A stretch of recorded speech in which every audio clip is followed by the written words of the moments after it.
నమస్కారం. విచ్చేసిన నా కాపు కుటుంబ సభ్యులందరికీ కూడా పేరు పేరున ధన్యవాదాలు, నమస్కారాలు చెప్తున్నాను. ఆడపడుచుని అన్నారన్నా, గుండెల్లో పెట్టుకుంటున్నాము అని అన్నారు. దానికి నిదర్శనం ఇదే. సమాజంలో ఎన్నో రకాలైన సామాజిక వర్గాలు ఉన్నాయి. ఒక్కో సామాజిక వర్గానికి ఒక్కొక్క విశిష్టత ఉంది.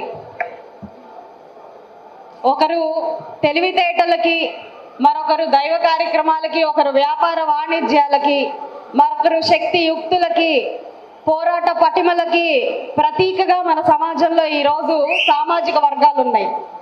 అయితే ఇందులో కాపు సామాజిక వర్గాన్ని తీసుకుంటే శక్తియుక్తులతో పాటు, ధైర్య సాహసాలతో పాటు, తెలివితేటలతో పాటు ఒక కళ గలిపిన సామాజిక వర్గమే కాపు సామాజిక వర్గం.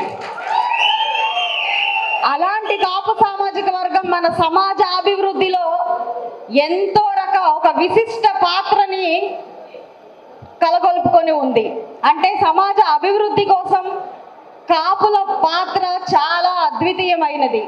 అందుకే ఈరోజు ఒక చారిత్రాత్మకమైన కలయిక ఒకటి జరిగింది మనకి. నారా చంద్రబాబు నాయుడు గారు, పవన్ కళ్యాణ్ గారు ఈరోజు ఇదొక చారిత్రాత్మక కలయిక అని అభివర్ణించుకున్నారు. అయితే రాష్ట్రానికి ఇది చారిత్రాత్మకమైన అవసరంగా నేను భావిస్తూ ఉన్నాను. ఎందుకంటే నాకు పదవులు అవసరం లేదు, పెత్తనాలు చేయాల్సిన పని లేదు, ప్రజా శ్రేయస్సే నాకు కావాలి అని ముందుకొచ్చిన పవన్ కళ్యాణ్ అన్నగారు ఈరోజు ప్రతి ఒక్కరికి ఆదర్శప్రాయుడు. అలాంటి ఆదర్శమూర్తుల్ని స్ఫూర్తిగా తీసుకునే వ్యక్తులలో ముందు వరుసలో ఉన్న వ్యక్తిని నేను. ఎందుకంటే నేను కూడా ఈరోజు సమాజ సేవ కోసం మాత్రమే ఈ రాజకీయ రంగ ప్రవేశం చేశాను, కానీ నాకు కూడా పదవ అపేక్ష లేకపోతే పెత్తనం చేయాలనే ఆలోచన ఏమాత్రం లేనే లేదు. ఇక్కడ ఎందరో పెద్దలు గౌరవ మర్యాదల గురించి అడిగారు. మీరు ఒక్క మాట, ఒకే ఒక విషయాన్ని మీరు దృష్టిలో పెట్టుకోవాల్సిందిగా నేను మనవి చేసుకుంటున్నాను ప్రతి ఒక్కరిని. ఇద్దరు వ్యక్తుల పట్ల, లేదంటే రెండు పార్టీల పట్ల, లేకపోతే ఇది ఒక అధికార ప్రతినిధుల పట్ల జరిగే పోరాటం కాకుండా వ్యక్తిత్వాల పట్ల జరిగే పోరాటంగా మీరు భావించాలి, దీన్ని స్వీకరించాలి అని కోరుకుంటున్నాను. అలా మనం వ్యక్తిత్వాల్ని అంచనా వేసుకుంటే, రాష్ట్ర స్థాయి నుంచి మనం తీసుకుంటే ఒక అద్భుతమైన వ్యక్తిత్వం ఈరోజు చంద్రబాబు నాయుడు గారికి తోడుగా నీడగా నడుస్తూ ఉంది కేవలం రాష్ట్ర అభివృద్ధి కోసం. అదే మనం జిల్లా స్థాయిలో తీసుకుంటే ఇద్దరు అభ్యర్థుల్లో మీరు పోటాపోటీగా మీరు గమనిస్తే ఆ వ్యక్తిత్వం, ఏ వ్యక్తిత్వానికి విలువ ఇవ్వాలి అంటే చంద్రశేఖర్ గారికి విలువ ఇవ్వాలి. ఎందుకంటే ఆయన ప్రత్యర్థి పొన్నూరులో పూచిక పుల్లని అడిగినా తన కన్నీరు వ్యక్తం చేస్తూ ఉంటది, వాళ్ళు పడిన బాధల్ని, ఆ పడిన అవినీతి గురించి చెప్పుకోవాలనంటే. అలాంటప్పుడు మనం ఇంత అద్భుతమైన వ్యక్తికే మనం పట్టం కట్టాలి. ఇక మన నియోజకవర్గ స్థాయి చూసుకుంటే ఇప్పుడు దాకా అన్న చెప్పారు, అవినీతి మయమైపోయిన చిలకలూరిపేటలో మళ్ళీ ఇక్కడికి వచ్చి గుంటూరు ప్రజల్ని మోసం చేయాలి, గుంటూరు ప్రజలు ఏమీ తెలీదు అని అనుకుంటా ఉన్నారు. కాబట్టి నేను సేవ కోసం వచ్చాను. గౌరవ మర్యాదలు నా తండ్రి గారి నుంచి వ్యక్తిత్వమే నేను ఆస్తిగా పొంది వచ్చిన వ్యక్తిని కాబట్టి కంపల్సరీ ఖచ్చితంగా మీకు ఆ గౌరవ మర్యాదలు లభిస్తాయి. నా స్థాయిలో, నా పరిధిలో నేను ఇవ్వవలసిన ప్రతి మర్యాదని, ప్రతి గౌరవాన్ని మీకు అందజేస్తాను.